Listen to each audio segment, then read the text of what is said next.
Hello, आज हम problem discuss करेंगे जीएफजी की प्रॉब्लम ऑफ द डे, जिसका नाम है boundary traversal of matrix easy problem है। तो इस वाली प्रॉब्लम को भी हम प्रॉब्लम स्टेटमेंट समझते हैं। तो इसमें हमें एक एग्जांपल गिवन है, मैं आपको बताता हूँ वो क्या है।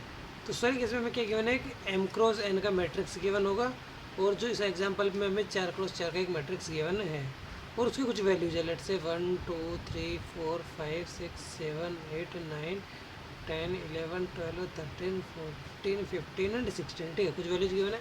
अब हमें क्या करना है, आउटपुट के लिए इस मैट्रिक्स की बाउंड्रीज को प्रिंट करना है। ओके, तो इस मैट्रिक्स की बाउंड्रीज क्या होगी। फॉर एग्जांपल लेट सपोज एक रेक्टेंगल है, तो इसकी बाउंड्रीज क्या होगी। ये वाली जो पैरामीटर है उसकी बाउंड्री होगी। तो इसकी बाउंड्री पे कौन कौन से एलिमेंट आ रहे हैं, ये वाली इसकी क्या हो गई, बाउंड्री हो गई। तो हमें इसी ऑर्डर में इसकी बाउंड्री प्रिंट करनी है। तो हमारा आउटपुट क्या होगा इसका, 1 2 3 4 5 1 5 1 6 1 3 1 2 1 0 9 एंड 8। तो मोस्टली आई थिंक कि इस क्वेश्चन में ऐसा कुछ भी नहीं है कि जो आप ना कर सको। तो मुझे लगता है कि आप लोगों ने इस क्वेश्चन को सॉल्व कर लिया होगा, बट एक बार आप सॉल्यूशन से गो थ्रू हो लीजिए। तो हम इसको कैसे प्रिंट करेंगे, तो अगर आप इसको देखोगे तो बाउंड्री पे हम देखें तो क्या हो रहा है, आई की वैल्यू 0 है इस वाली बाउंड्री पे। ओके, इस वाली बाउंड्री पे क्या हो रहा है, जो जे की वैल्यू है वो कितनी है हमारे पास। लेट सपोज मैट्रिक्स है एम क्रॉस एन का, तो 0 till m minus 1 0 till n minus 1। तो जे की वैल्यू कितनी है, n माइनस 1 है। इस वाले केस में आई की वैल्यू क्या हो रही है, m माइनस 1 हो रही है, या फिर जे की वैल्यू 0 हो रही है। तो हमारे पास बाउंड्री की केस कब होगा, या तो आई की वैल्यू 0 होगी, जे की वैल्यू 0 होगी, या फिर इनकी वैल्यू क्या होती है, मैक्सिमम होती है, जो m माइनस 1 और n माइनस 1। ओके, तो हम इसको कैसे सोल्व करेंगे। तो इसको सोल्व करने के लिए मैं सोचता हूँ कि अगर मैं पहली रो को प्रिंट कर दूँ वैसे ही, तो चलो मैं जनरली कोड नहीं दिखाता हूँ, बट आपको इस वीडियो में कोड भी दिखा देता हूँ। ठीक है, तो हमें क्या गिवन है, एक बाउंड्री ट्रेवर्सल का एरे की फंक्शन गिवन है, जिसमें वेक्टर ऑफ इंटीजर में रिटर्न करना है। वेक्टर ऑफ इंटीजर मैट्रिक्स हमें गिवन है। हम इसके एम निकाल लेंगे, एन निकाल लेंगे। मैंने मैट्रिक्स 0 इसलिए लिखा बिकॉज इसमें दे रखा है कि एम इंटू एन की वैल्यू एटलीस्ट 1 तो होगी ही, इसलिए मैं लिख सकता हूँ इधर। ठीक है, तो हमें क्या करना है, सबसे पहले फर्स्ट रो को प्रिंट करना है। तो मैं कमेंट लगाता हूँ इधर की print first row. First row को प्रिंट करने के लिए मुझे क्या करना पड़ेगा, फर्स्ट रो के अंदर क्या है, आई की वैल्यू कितनी है, 0 है। तो मैं यहाँ पे लगा सकता हूँ फॉर लूप। कॉलम पे जाना पड़ेगा, J 0 J less than N J plus plus, और मैं एक आंसर नाम का वेक्टर बना लूँगा, जिसमें मैं आंसर डालूंगा। पुशबैक को मैं यहाँ पे पी भी लिख रहा हूँ। जो मैट्रिक्स है उसके अंदर आई की वैल्यू क्या हो रही है, 0, और कॉलम की वैल्यू जे। इस तरीके से कर सकते हैं।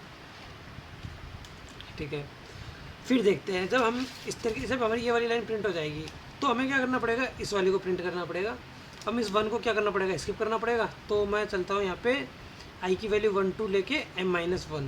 ओके, मुझे प्रिंट करना है, तो मैं यहाँ पे फॉर लूप लगा लेता हूँ। जैसे ही कि इंटीजर आई की वैल्यू मेरे पास जाएगी 1 2 लेके I less than m and I plus plus.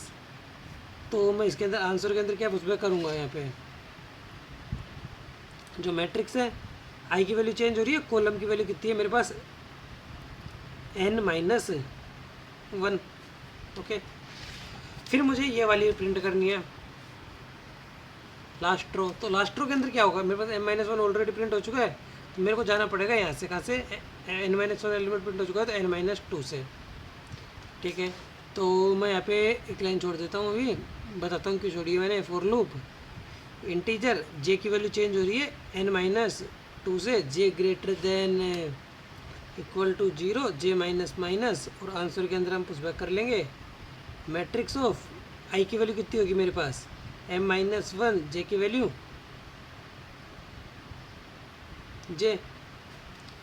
And एक ये सब करने के बाद मेरे पास लास्ट वाला बचता है, ये यहाँ से लेके यहाँ तक का। तो इसके लिए मैं क्या लिख सकते हैं कि फॉर लूप इंटीजर आई की वैल्यू चेंज हो रही है कहाँ से कहाँ तक, m माइनस 1 ऑलरेडी कवर हो चुका था, m minus 2, i greater than equal to 1, i minus minus, and answer dot push back matrix of i and column is 0। तो इस तरीके से हम क्या कर सकते हैं, इसको प्रिंट कर सकते हैं। ओके, तो आपको आई होप यहाँ तक समझ में आ गया होगा। बट कुछ लोगों के दिमाग में एक एज केस आया होगा कि लेट सपोज हमारे मैट्रिक्स की साइज है, ये एलिमेंट है 1 2 एंड 3। तो m की वैल्यू कितनी है, 1 है, n की वैल्यू कितनी है, 3 है। तो इस वाले केस में क्या होगा, पहली रो तो हम प्रिंट कर देंगे, कोई इशू नहीं आएगा।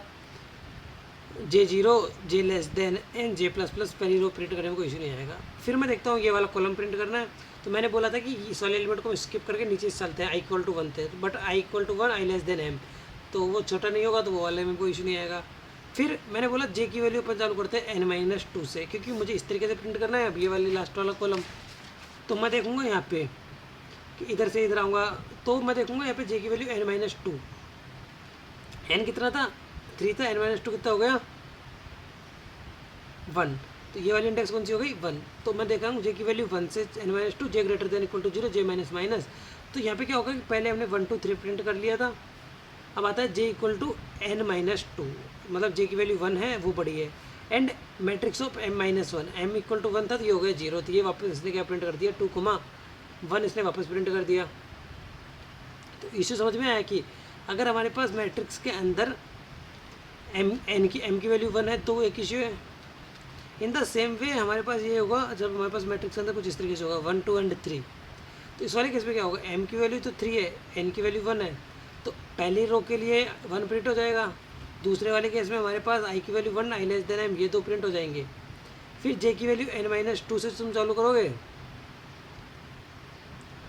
बट वो वाले केस में मिस्टेक हो जाएगी, और फिर हम देखेंगे i की वैल्यू m-2, तो ये 2 वाला क्या हो जाएगा हमारे पास वापस प्रिंट हो जाएगा।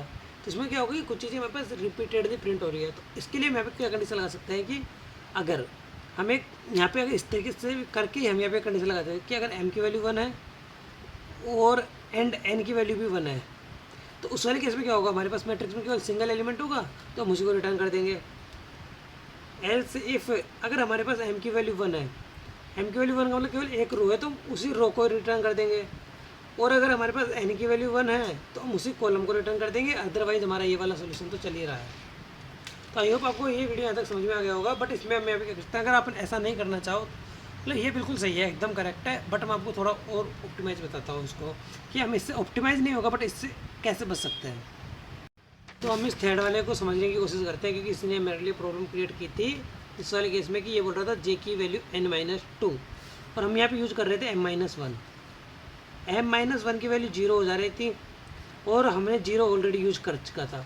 तो हम यहाँ पे क्या चाहेंगे कि m-1 की वैल्यू अगर 0 है तो हम इसको यूज ना करें, तो हम यहाँ पे कंडीशन लगा देंगे कि अगर m-1 ग्रेटर देन 0 है ना तभी इसको यूज़ करो। क्यों? क्योंकि m-1 की वैल्यू 0 हो रही थी और ये मैट्रिक्स 0,j सेम बन जा रहा था। इन द सेम वे ये n-1 है और ये 0 है, ठीक है, तो ये n-1 है और ये 0 है, तो ये n-1 किस वाले केस में n की वैल्यू अगर 1 हो, अगर n की वैल्यू 1 होने का मतलब क्या था, केवल एक कॉलम है, एक कॉलम के केस में हमने n-1 मतलब 0 को ऑलरेडी प्रिंट कर चुका है, तो हमें इसको प्रिंट करने से बचने के लिए हमें क्या करना पड़ेगा, n की वैल्यू ग्रेटर देन 1 है तो हमें ये वाली कंडीशन भी लगा देनी पड़ेगी।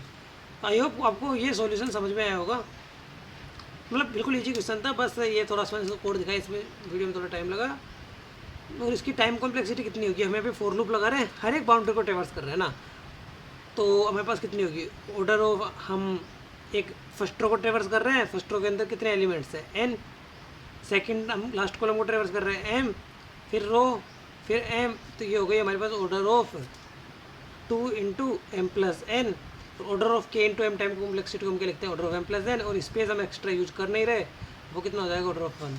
तो आई होप आपको ये वीडियो पसंद आया होगा, वीडियो अच्छा लगा हो तो वीडियो को लाइक करें, चैनल को सब्सक्राइब करें और हमारे चैनल को ग्रो करने में हेल्प करें। मैं लगातार आपके लिए डेली जीएफसी की problem of the day solve करता हूँ, अगर लीड कोड का कोई क्वेश्चन है टफ सा तो मैं उसको भी ट्राई करता हूँ इजीली समझा सकूँ। तो वीडियो को लाइक करें, चैनल को सब्सक्राइब करें, थैंक यू।